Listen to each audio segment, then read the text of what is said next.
Gól Pečovský, pozrite sa na to, toto sa mu nemôže stať, takúto formu Viktora Pečovského samozrejme do reprezentácie nechceme. Kike Sola, druhým strelcom Atletika Bilbao na pôde MŠK Žilina.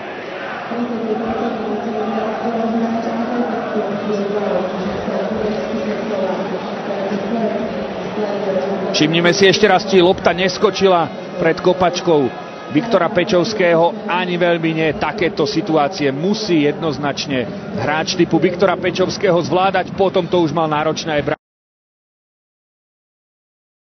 Sklepol pre Káčera, ale títo žilinskí hráči sa zrazili. Jakub Paur 1-2, 66. minúta.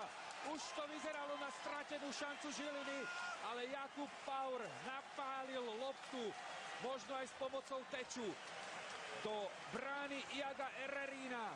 Prvá strela do priestoru súperovej brány a je to oveľa radostnejšie.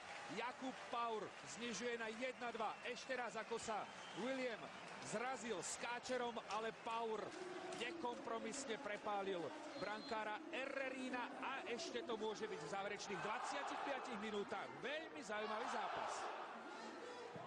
Do stretnutia určite pomôže. Ja som rád, že padol aj jedno, či je to otázka šťastení alebo umenia.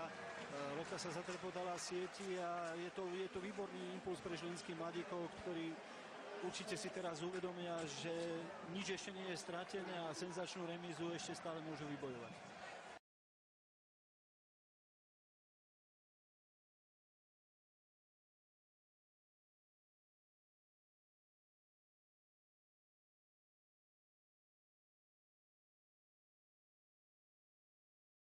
– 94. minúta, MŠK Žilina, Atletik Bilbao. V peknom, dramatickom zápase 2-2. A bude to gól!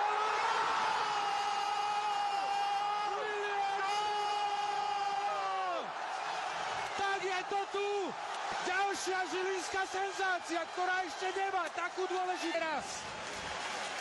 Roh, ktorý zahral štvárka, lopta sa odrazila od hrude Jakuba Paura. William, ani nevieme, ktorou časťou tela, predsa len dopravil loptu do siete a štadión pod Dubňom je svedkom ďalšieho prvotriedneho prekvapenia na úkor španielského futbalu.